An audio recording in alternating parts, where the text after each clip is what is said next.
We do need to talk about the research paper, specifically the final major section. So you've submitted your discussion sections. I saw that some of you have already started the peer reviews on that. So now we're going to talk about that final major section that you're going to write, which is the introduction section. What's the content? What's the APA requirement? And then we'll do a quick recap of the small n design, and then finish up with our look at Harry. He was in the middle of being treated, so we're going to see the outcome of that treatment today. All right, so for your introduction section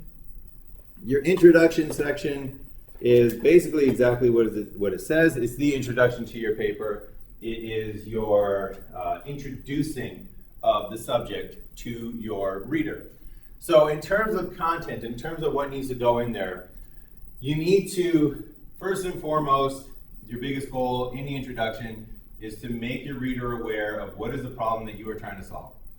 Why does your paper exist? Why should they read this paper? So you're trying to convince them in your introduction that what you have to say is important to psychology, to human behavior. So what is it? What was missing? Basically, what is the challenge that you are trying to answer with this research paper? So for us, the problem would be, how does false memory work in groups? That's what we're trying to explain. So by the end of your introduction, your reader should sit there and say, oh, okay, I get it. This is all about false memories in groups. So you want to introduce what the problem is. Then you also want to show how past research is connected to the study that we're doing. So how is the past research connected to the reported study? So you can't just start a story, which is again what this research paper is. You can't just start a story with no basis, with no ties to other information. So the classic intro to a fairy tale is that once upon a time, and you know as soon as you read once upon a time that you are dealing with a particular genre, you're dealing with a particular tropes, with particular cliches. And if you run across a passage about a unicorn, it will make complete sense to you just because of that once upon a time. That's what your past theories are going to bring in. So this is where you would want to talk about and introduce the idea of reconstructive memory. And talk about Roediger and McDermott. Talk about Dease's studies on how is memory remade every single time you try to remember it. This is also where you're going to bring in group cognition and group memory. You'll bring in Weldon and Bellinger and explain what group cognition is, what are some of the findings of group cognition. You're basically going to be setting up the problem of how does false memory work in groups. And then you're going to say, well, this is what we know about false memory. And this is what we know about groups. So it's kind of leading your reader on a path to understand why is it that they should read this study. So again, start off with what the problem is.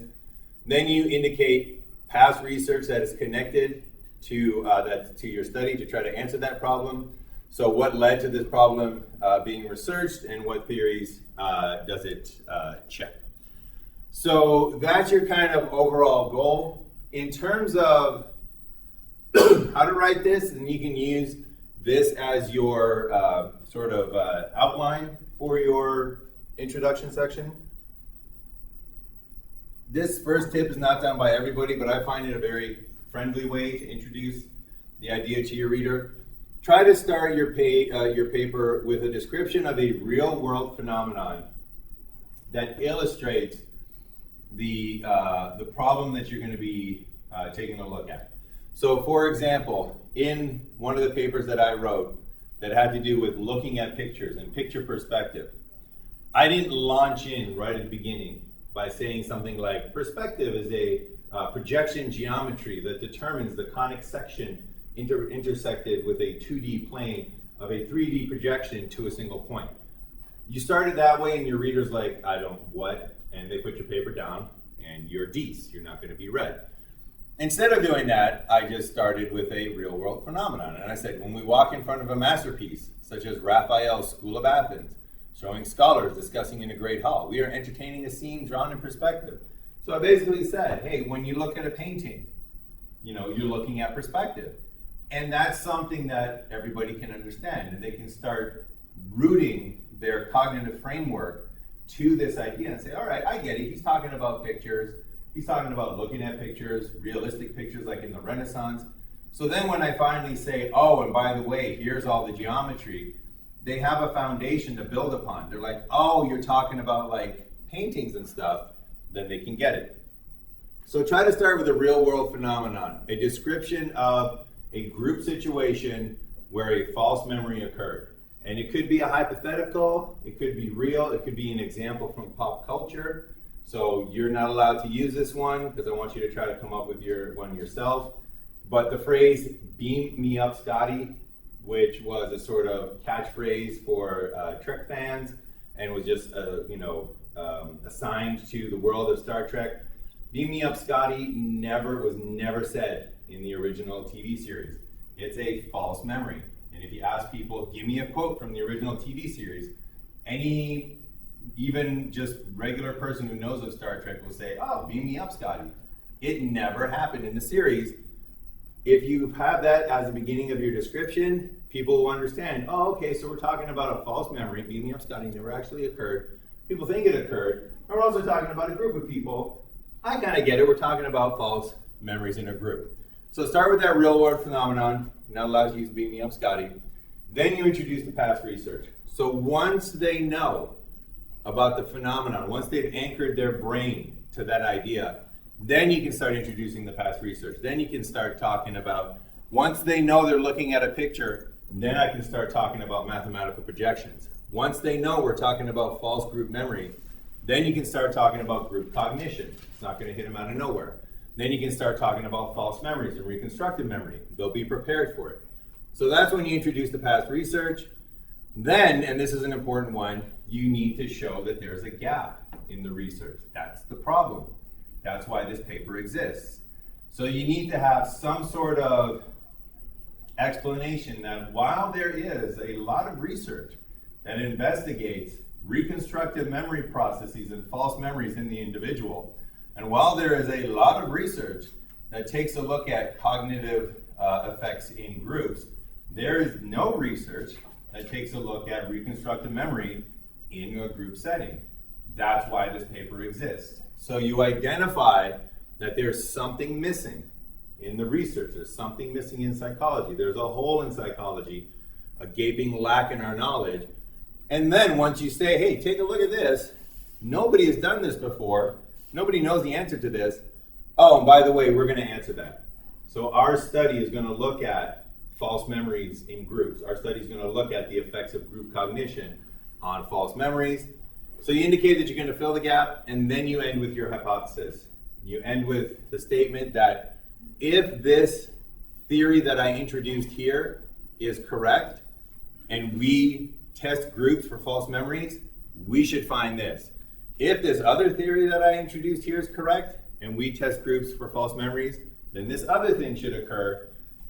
2 hypotheses would be great. You need at least one. And that's what you end with.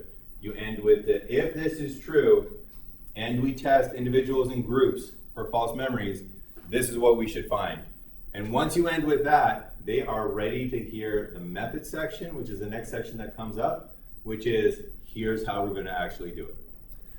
So that is your outline for what needs to go into the introduction section. Any questions about that content aspect of it? All right.